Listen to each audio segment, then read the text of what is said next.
கர்மா அப்படிங்கிற ஒரு விஷயம் இருக்குது. அந்த கர்மா நீங்கணும் அப்படின்னா வாழ்க்கையில் வந்து நிறைய பரிகாரம் செய்வாங்க, ஆனால் நீங்காது. ஆனால் நீங்கள் என்ன செய்யலாம் அப்படின்னா, ஒரு அனாதை பணத்தை எடுத்து எரிக்கிறதுக்கு தேவையான அளவுக்கு உதவி செஞ்சுட்டு வந்தீங்க அப்படின்னா கண்டிப்பாக உங்கள்கிட்ட உள்ள கர்மா வந்து பார்த்திங்கன்னா படிப்படியாக விலகிடும். அதனால தான் உயிரோடு இருக்கும்போது சண்டை போட்டுட்டு இருக்கிறவங்க செத்ததுக்கப்புறம் வந்து பார்த்திங்க அப்படின்னா கண்டிப்பாக ஒரு மாலையாவது வாங்கி போட்டு வருவாங்க. ஏன்? தன்னையை பிடிச்ச கர்மா வந்து இதோட போயிடணும். ஏன்னா அவங்களுக்கு நமக்கு நிறைய சண்டை வந்திருக்கும், ஏதாவது ஒரு வகையில் பாதிப்பு ஏற்படும். அதனால் அந்த பாதிப்பெல்லாம் இல்லாமல் இருக்கிறணும் அப்படிங்கிறதுக்காக இந்த ஒரு வேலையை செய்வாங்க.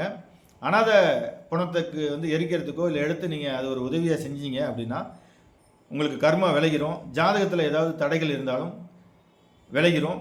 அதுக்கப்புறம் வந்து பார்த்திங்கன்னா தொடர்ந்து நீங்கள் இப்படி செஞ்சுக்கிட்டே வந்தீங்க அப்படின்னா வாழ்க்கையில் ஒரு நிம்மதியான சூழ்நிலைகள் உண்டாகும்.